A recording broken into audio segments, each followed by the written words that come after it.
the Obamacare plan is filled with negative incentives. Yep. And negative incentives for insurance don't work that well. 20% of the people driving on this road in US 1 don't carry insurance, despite the fact that they can lose their license, get fined, go to jail. But 20% of Florida drivers don't have auto insurance, even though it's mandated. So we know negative incentives don't work. What we lack is creative, positive plans. Sure. And on a state level, I think you can do that. You can have, for the reasons we don't understand, our insurance industry, you know, we're down to 3 insurers in this state, which is minimal. Right. But you could easily have a state like Florida that sets up a plan to pull small businesses together. Absolutely. And it could fund it with a small amount of money, and you could have thousands and thousands of small businesses pool it. And you can use incentives within that plan. Say, look, you know what? You get your preventative maintenance, you get a discount. Yep. You don't smoke, you get a discount. You lose weight, Yeah. we'll give you a discount. There are so many positive ways you could do that, but instead we choose this negative route. And that's one of the key things. We talked about small business pooling so that you can compete just like, you know, some of the larger guys. Once you get in it, you could stay in it. But, Yep. you know, and then you look at some of the stuff, it just absolutely drives you nuts. But, you know, we use these words that are being thrown around in our society are crazy. You know, as a physician, he's being discriminated against. You know why? Because he works for himself. If he worked for the federal government, you couldn't sue him. If he worked for the state, you couldn't sue him. If he worked for a clinic in Fort Pierce, you couldn't sue him because the state runs it. If he worked for the University of Miami, you could sue him and only get $100,000 because he works for the state and they've got limits. But he works for himself, so he gets a different set of laws. It's ridiculous that he has a different set of rules and regulations than a federal employee does. We have one legal system in this country, except not always. I don't get that. Yeah. Why is it that we can't have a reasonable system that the federal government would enjoy for its employed physicians for the rest of us? Well, I just told you who the #1 I understand lobby that, in Washington, D.C. is. And, But- and this but we don't comes use the down- right words. He's being discriminated against. I will start using that. Because it comes down to doctors versus lawyers. It's like the thing we talked about, you know, these people talk about, you need to give a little more. He needs to pay more money into the system because he's not doing his fair share. I want to know something. Where's the shared sacrifice? Well, he's here working until 11 o'clock at night, doing his charts, making his rounds. Where is the shared sacrifice? There is no shared sacrifice on the one hand. You qualify, we'll give you whatever you need. We don't even make you go and prove you're looking for work anymore in unemployment. No. Well, you know. You could do it online. But see, it comes down to this. Okay, you're talking at the technical level. What is really the strategic goal and objective? The strategic goal and objective is very simple. If you get more people that are tied to government, wedded to government, Of course, either they'll by vote for you. subsistence check or by government employment check, who do you think they're going to vote for? Absolutely. I mean, you are growing the public sector and those people tied to the public sector over those people that are out there in the private sector. But the words that we're here over and over and over again are fair. He's got to pay his fair share. Oh yeah. He's got to do his Share sacrifice, fairness, economic equality. It's how where's it's the economic discrimination. Where is the fairness? There's no fairness. You know, But the thing is that the fairness is in making an egalitarian society. You know, you think about, you know, not too long ago, all of a sudden we go to every kid getting a trophy at a Little League baseball game. been there. That's like my husband. Okay, we don't keep score anymore. I mean, Right. now think about it, that is a fundamental, you know, new way in our society. How all of a sudden that starts to permeate, you know, when the kids go from Little League to the next level, to the next level, to the next level. So all of a sudden you get, you know, 20-some-odd-year-olds, 30-year-olds that start to believe that I'm entitled to things. Right. It is fair. And I can tell you that when I went into the military in 1982 as a second lieutenant, I didn't want to see a major, I didn't want to see a lieutenant colonel. I just wanted to go wherever I was supposed to go, the motor pool or whatever, and be a good lieutenant so that I could get promoted to first lieutenant. But then by the time that I'm getting ready to come out of the military in 2004, you get kids that show up and they think they're ready to command a battalion. You know? You were a Marine? Well, I was in the Army. No. Yeah, I was in the Army for 22 years. So. I'm just curious, my nephew's just getting out there. Yeah, but it's been a real interesting change in the generations and the mentality.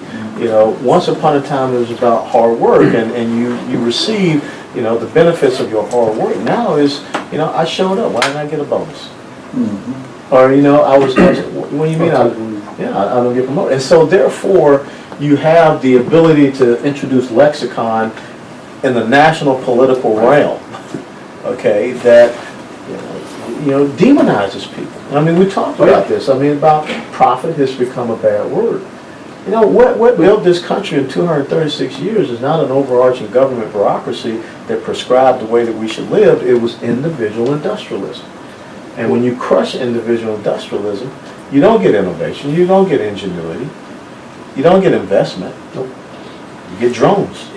But they're entitled. I mean, don't you, ask Nancy Pelosi, will you give up your insurance that you get, and will you give up, I mean, after how many years you get fully vested in a retirement plan? Well, I don't. So I mean, ridiculous. So we put a Marine in there for 20 years, who puts his life on the line, and he's lucky if he gets full retirement. You go over there. I can tell you, 22 years I got 55% retirement. Okay, 5 years in Congress and you'll get a 70 to 75% vested retirement. Isn't that a little, isn't that entitlement? You are creating a political elite class. Shouldn't they just eliminate that and eliminate the entitlement from the top? Well, if you're going to do that, you have to get people in Washington, D.C. that don't believe in being career politicians. You don't want to stay there.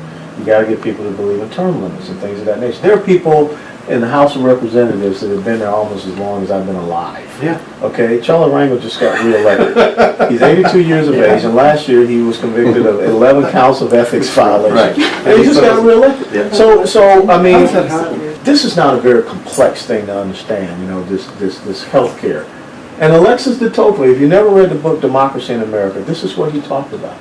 He said the American Republic will collapse once the Congress realizes that they can bribe the public by using the public's treasury. And that's all it is. Yep.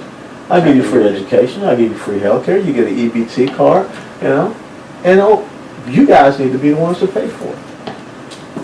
It's like Atlas Shrugged. It is Atlas Shrugged because what you are doing is you're creating and expanding a welfare state, an entitlement state over a production class.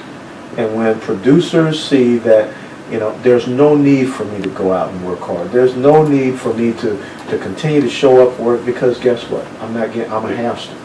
You know, we had our lesson in the 20s. We had the Depression and World War II. My parents were a product of both. Yeah. And hard-working people.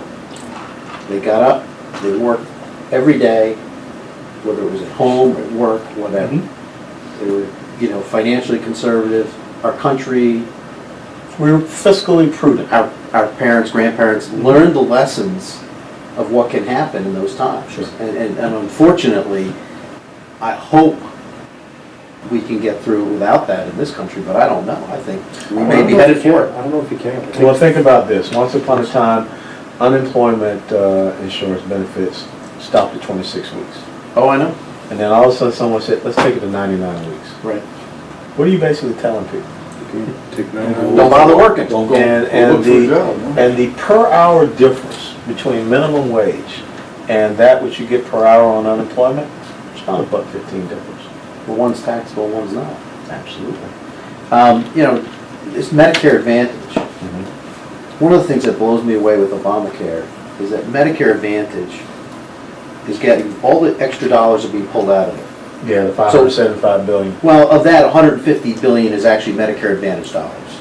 So what they said is, you know, Medicare Advantage, right now the government pays an extra $150 per person per month for Aetna or whatever to give you a better plan. Yep. And it gives you a plan where you don't have co-pays for your health care, you don't have to go pay for your drugs. If you need to choose your own doctor, it's not so good.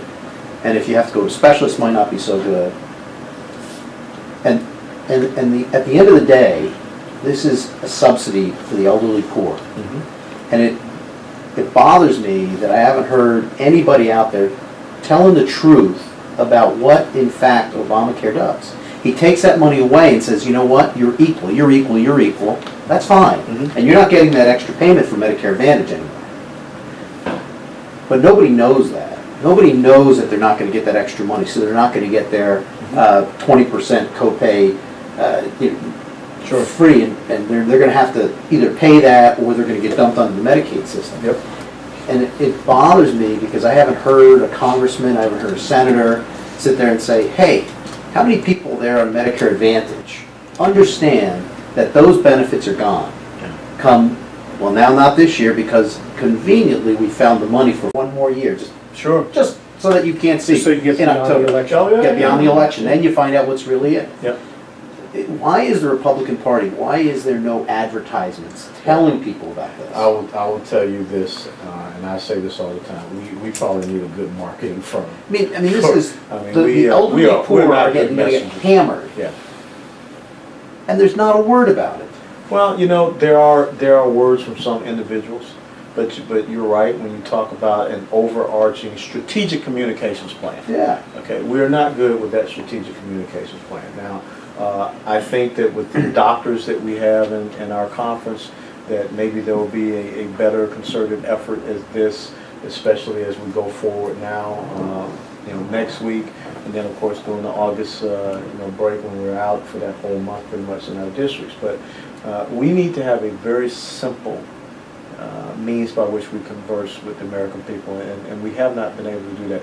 And even better, we need to be able, as we talked about, you've got to clearly draw the contrast between who they are and what they represent and who we want to it's the vision for the country. It's the future. And when you look at healthcare, when you look at tax policy, regulatory policy, you look at energy policy, you look at national security, foreign policy, it has to be a simple message, like you say, it can be contrasted, and you have to, look at those words. Because, think about this. All of a sudden, the president and the Democrats, they don't say government is spending anymore. What do they say? What's the word that they use? Investment. Investments. They say investments.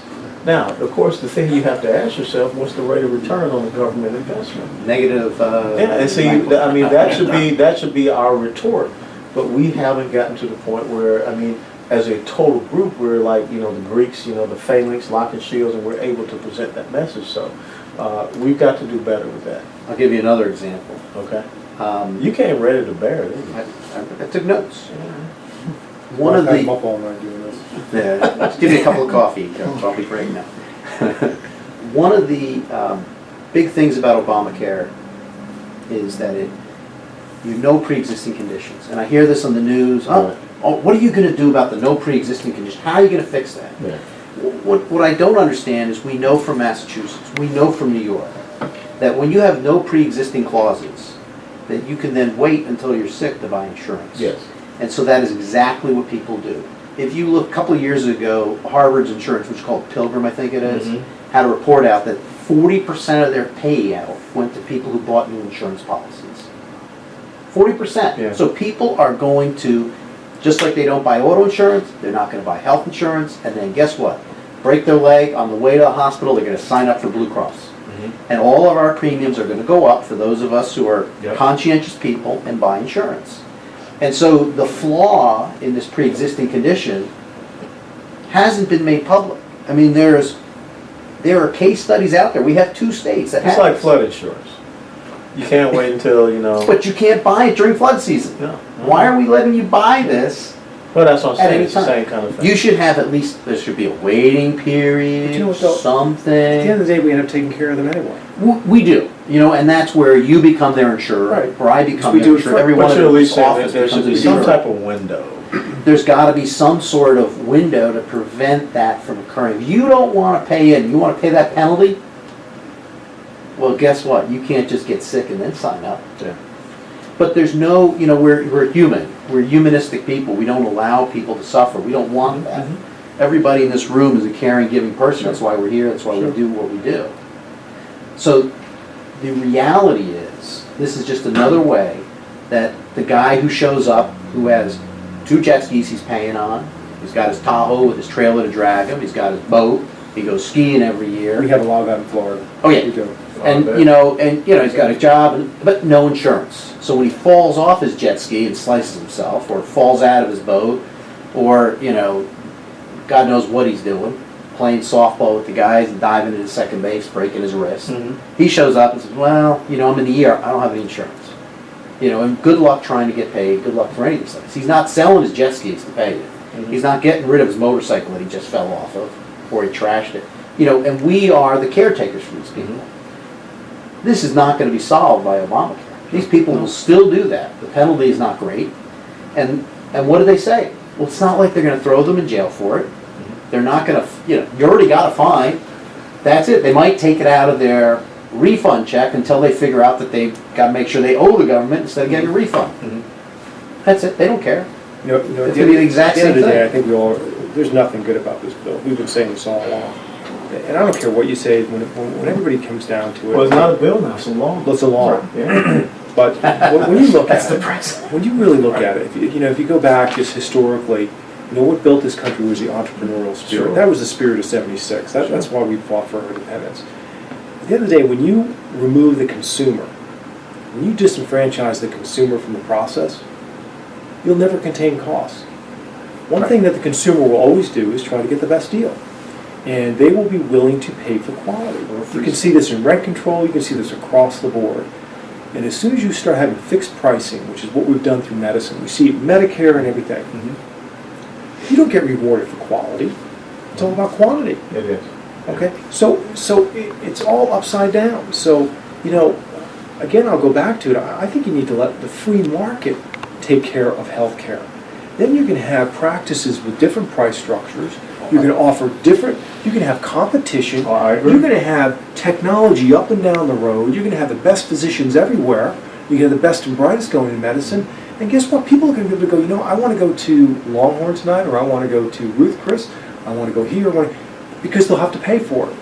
And that's going to contain the costs. Have you ever seen the government contain costs? Well, that's why I think that, like I said, the move going from a defined benefit to a defined contribution and saying, this is what you get. Now, we will set the conditions where you do have the competition out there for, people that you can go and find the best meet your needs.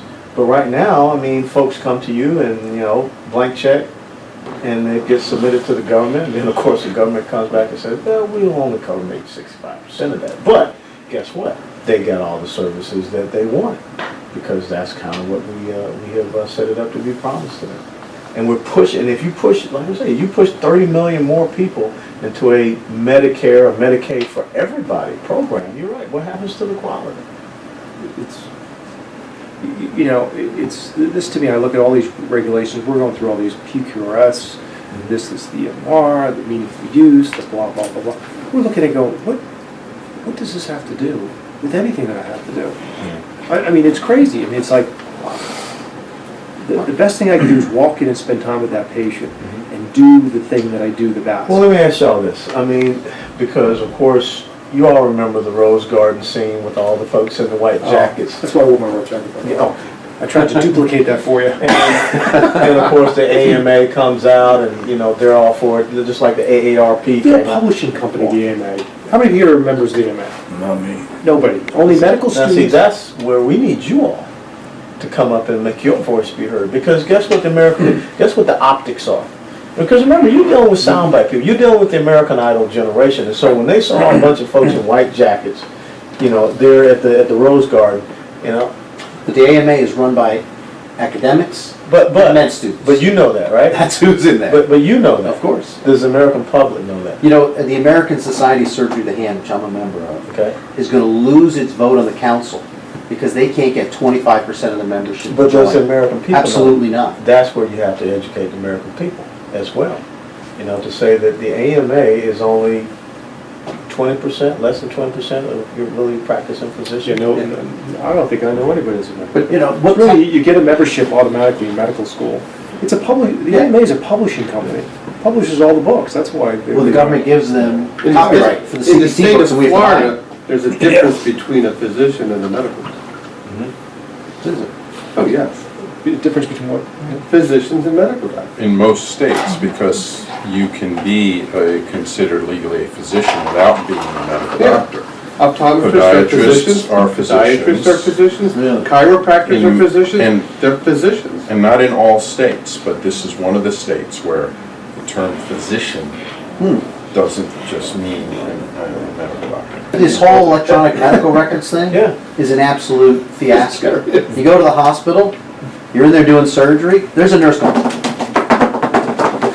and she doesn't look up to do anything. She's typing in orders. You know, and it has gotten so bad that you have a nurse full-time in the OR during a moderate-sized case, an hour case, and she's strictly entering data. For her to get up, she has to stop her data to get you what you need. My sisters are OBGYNs in New Jersey. My older sister was delivering a baby, and she said, I need this now. Nurse said, 1 second. She goes, no, I need it now. Okay, 1 second. She hit the emergency call button, like there was a crash. She needed it now. And all she's getting is, well, all right, I gotta finish. You know, there are times in medicine where you do have time to finish, but there's times in medicine where you don't have time to be near a computer. And that's the judgment of a physician and the nurses in the room. Problem is, there's no judgment on a nurse when she's typing on a computer.